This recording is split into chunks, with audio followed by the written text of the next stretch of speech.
Hello students, I am Dr. Janendra Jain, working as professor in Department of Pharmacy, Ramesh Institute of Vocational and Technical Education, Greater Noida.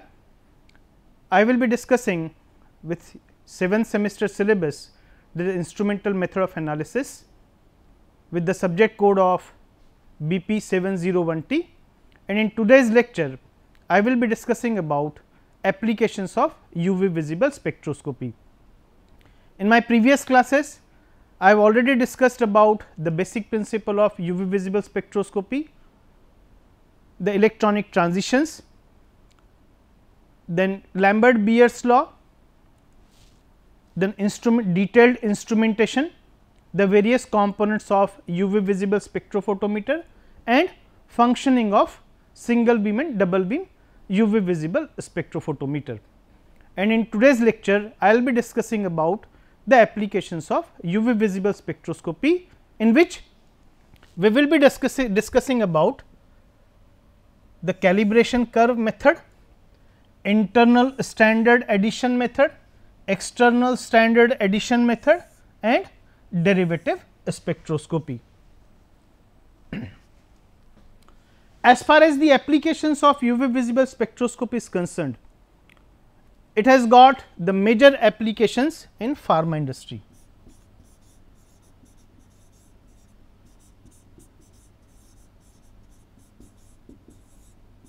And the applications are divided under two major categories. One application is qualitative, where we are determining lambda max, and other application is quantitative, where we are determining the quantity.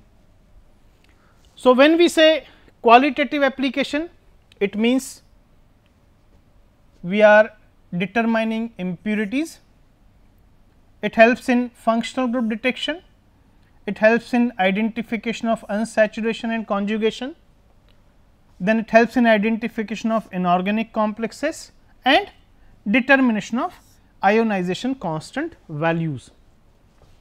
Whereas, when we talk about the quantitative applications, it has mainly got the determination of concentration of active pharmaceutical ingredients in marketed formulations by means of calibration curve method and standard addition method. It also helps a major role in multi-component analysis, where more than 2 components they are present in the pharmaceutical formulation, and detail we will be discussing when we will see the multi-component formulations. Apart from these qualitative and quantitative applications, UV visible spectroscopy has also got major application in spectrophotometry titrations and in derivative spectrophotometry. We will be seeing what is the meaning of derivative spectroscopy in next classes. The qualitative application. The first application is detection of impurities. As we all know that every compound has characteristic lambda max.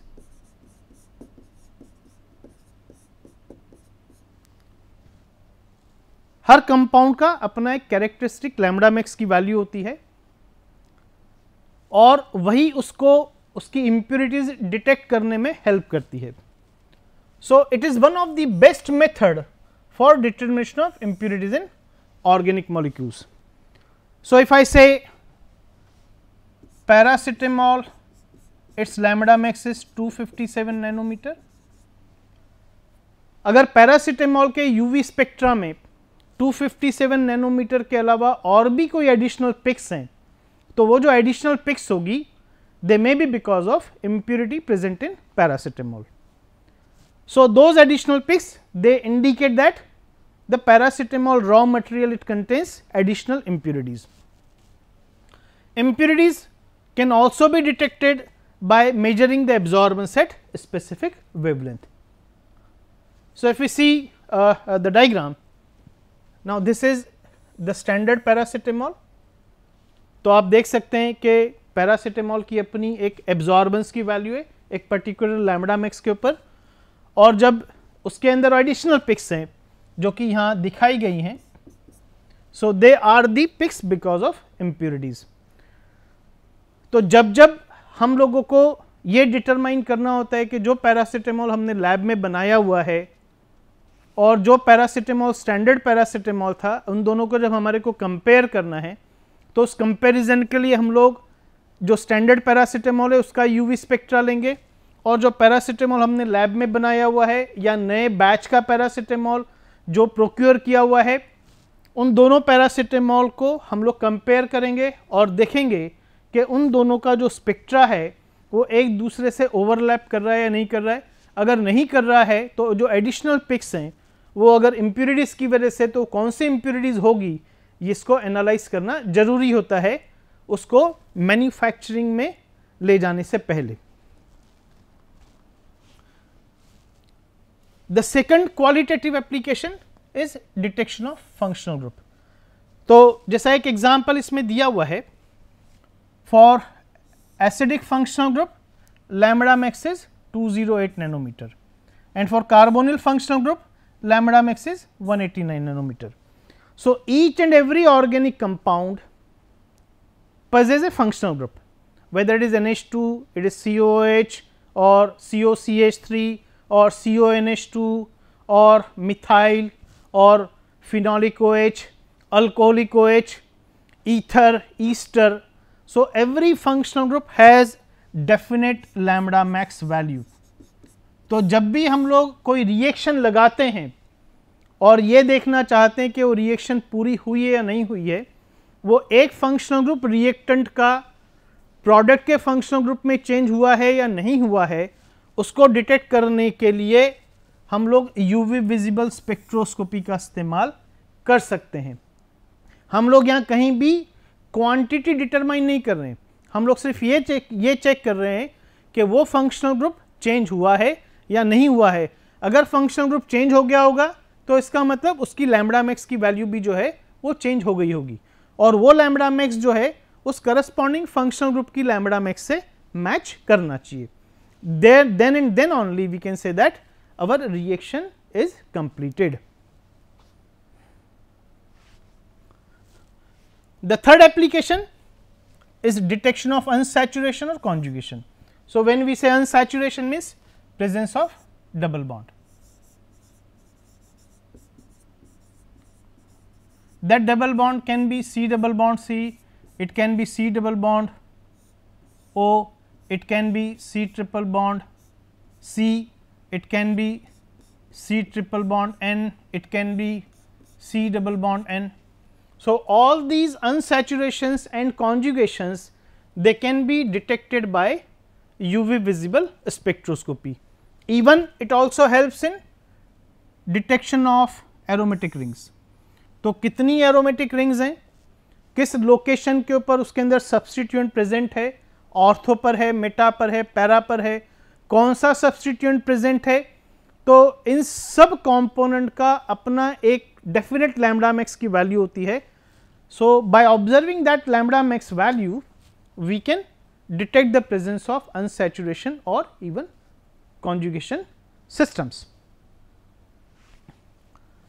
The fourth application, determination of structure of inorganic complexes. One example I have given, that is cobalt complex where it exists in two forms, one is the cis form and other is the trans form. So, UV visible spectroscopy can also be used to distinguish between cis isomer and the trans isomers, right. So, when we say when we take the example of cobalt complex, the cobalt complex cis form is violet color, that means it has got a particular lambda max value, and trans form which is of green color, it has also got a particular lambda max value. So, by observing the lambda max value we can also identify whether the isomer is present as cis isomer or is present as a trans isomer. We can also find out the planar tetrahedral equilibrium.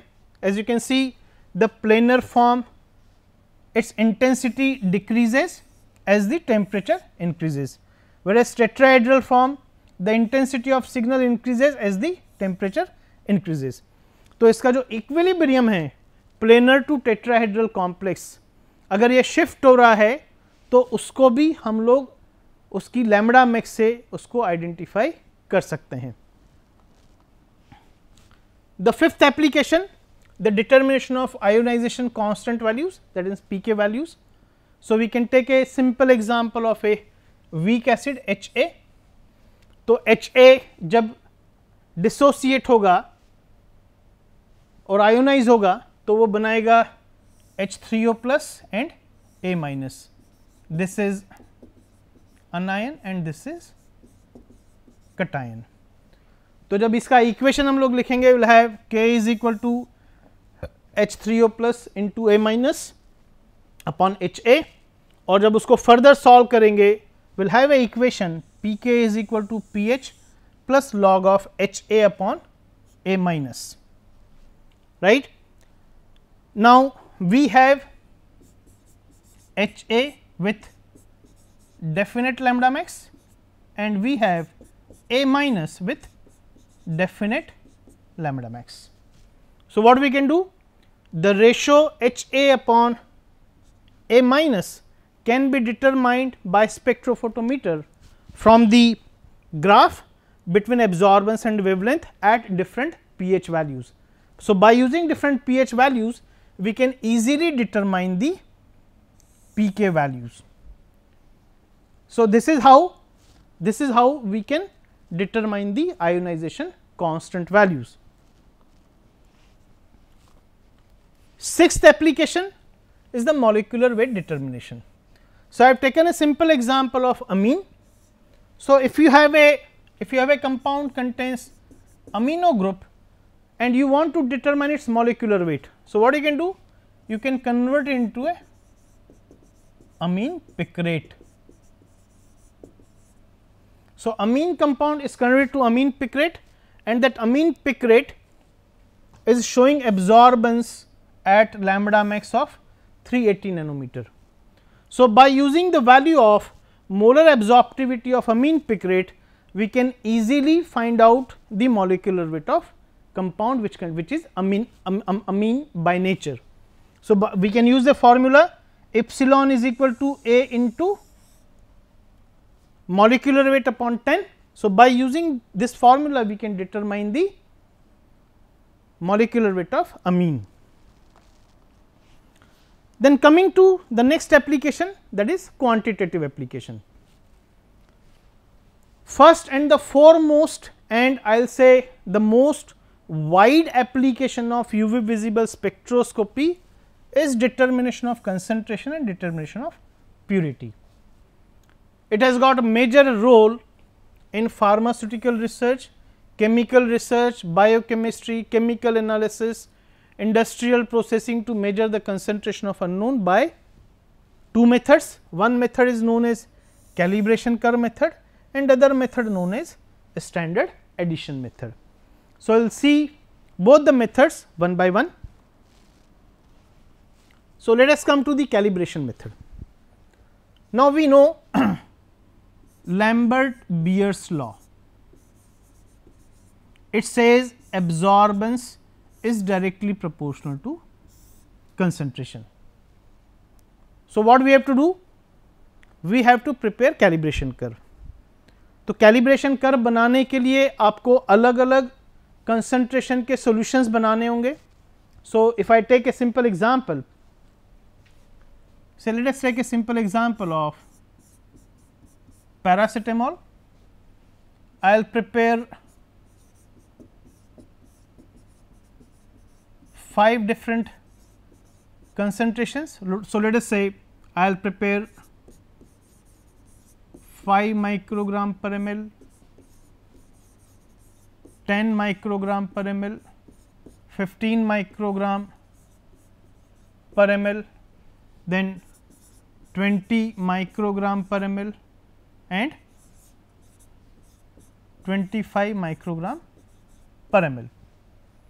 इन सारे solutions की absorbance निकालनी होगी,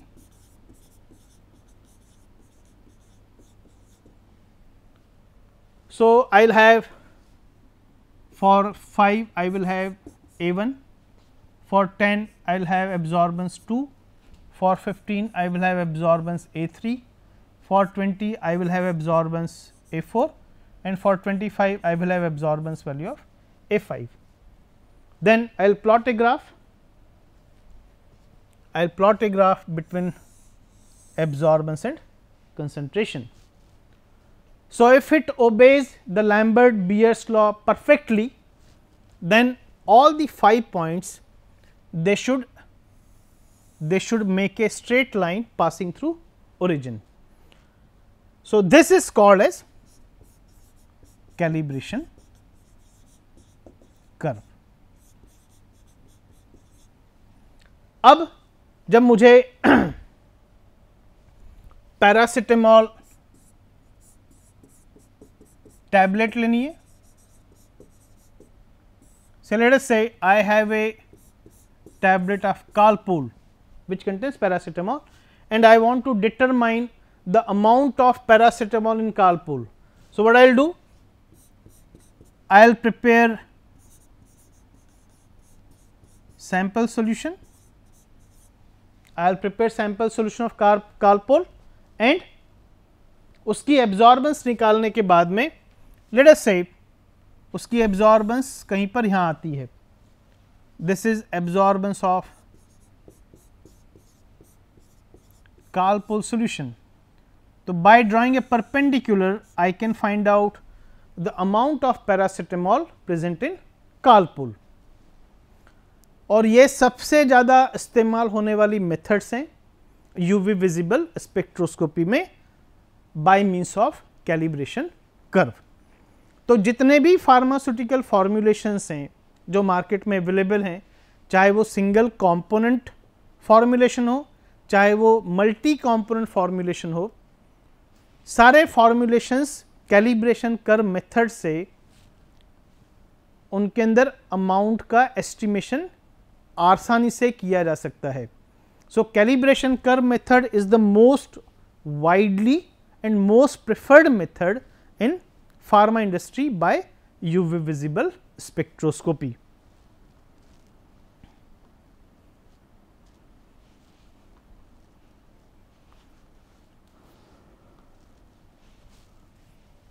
So, here we are determining, I will again take the example of Calpol.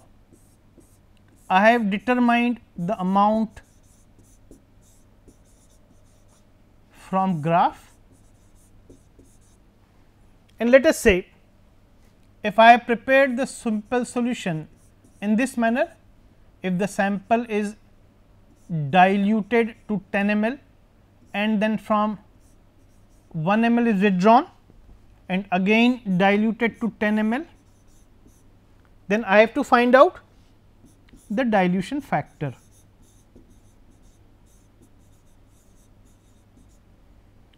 तो यहाँ से मैं sample को मैंने 10 ml तक डाइल्यूट किया तो यहाँ 10 टाइम्स डाइल्यूट हो गया, फिर मैंने 1 ml विड्रॉ करके फिर उसको 10 ml तक डाइल्यूट किया, फिर 10 टाइम्स डाइल्यूट हो गया, तो डाइल्यूशन फैक्टर हो गया 10 into 10 that is 100. Now whatever amount I am getting from graph, that amount is multiplied by 100. That means amount multiplied by 100, that is the quantity present in Calpol. That is a quantity present in Calpol. So, that is how we can calculate the amount of paracetamol in Calpol by calibration curve method. The second method is standard addition method. Standard addition method तब इस्तेमाल होती है जब हम लोगों को जो active pharmaceutical ingredient है उसकी एब्जॉर्बेंस की वैल्यू आसानी से नहीं मिलती है. मतलब जब सिग्नल्स वीक होते हैं तो उसकी एब्जॉर्बेंस वैल्यू हम लोगों को आसानी से नहीं मिलती है, तो उस प्रोसेस में हम लोग प्रेफर करते हैं standard addition method. So, what the method says? A known amount of standard is added. तो अगर हमारे पास कोई सैंपल है और उसकी एब्जॉर्बेंस हम लोग डायरेक्टली नहीं डिटरमाइन कर पा रहे हैं, तो उस सैंपल के अंदर एक एक्सटर्नल स्टैंडर्ड जो है उसका एक नोन अमाउंट हम लोग ऐड करते हैं टू आइडेंटिकल एलिक्वोट्स. तो अगर मैं मान के चलूं कि मेरे पास में 5 जो है मेरे पास में अगर 5 सॉल्यूशंस हैं और हर सॉल्यूशन के अंदर जो है वो 1 ml सैंपल है, यहाँ भी 1 ml है, यहाँ भी 1 ml है, यहाँ भी 1 ml है और यहाँ भी 1 ml है. ये वो सैंपल है जिसकी एब्जॉर्बेंस में डिटरमाइन नहीं कर पा रहा हूँ. तो इसके अंदर मैं एक्सटर्नल स्टैंडर्ड ऐड करूँगा. एक्सटर्नल स्टैंडर्ड ऐड करूँगा. लेट अस से यहाँ पे मैं उसके अंदर 0.5 ml ऐड कर रहा हूँ, यहाँ पे मैं 1 ml ऐड कर रहा हूँ, यहाँ पे मैं 1.5 ml ऐड कर रहा हूँ, यहाँ पे मैं 2 ml ऐड कर रहा हूँ और यहाँ पर मैं 2.5 ml ऐड कर रहा हूँ. उसके बाद हर एक को मैंने एक स्पेसिफिक वॉल्यूम तक डाइल्यूट किया. अगर वो वॉल्यूमेट्रिक फ्लास्क जो है 10 ml का है तो हर एक सैंपल को मैंने डाइल्यूट किया सॉल्वेंट से 10 ml तक, और उसके बाद में हर सैंपल सॉल्यूशन का जो है मतलब हर सॉल्यूशन की मैंने एब्जॉर्बेंस की वैल्यू फाइंड आउट की. And then I will plot a graph between concentration of added standard versus intensity, means absorbance versus concentration of added standard. So, if I am getting graph like this, you can see this is absorbance and this is concentration. So, from here you are getting a graph. So, you are not getting a straight line passing through origin. So, what we are doing? We are extrapolating that curve to 0 x axis. तो यहाँ पर जो है now this part means this indicates only concentration of unknown. We don't know the amount of external standard added at this point because it is not available. So, here it is only the unknown sample whose absorbance we cannot determine by normal method, and by extrapolating the light by extrapolating this line we can determine the amount of unknown sample for which the general method is not available. So, by taking the help of external standard we can determine the concentration of unknown sample by adding external standard. So, this is how the external standard addition method works.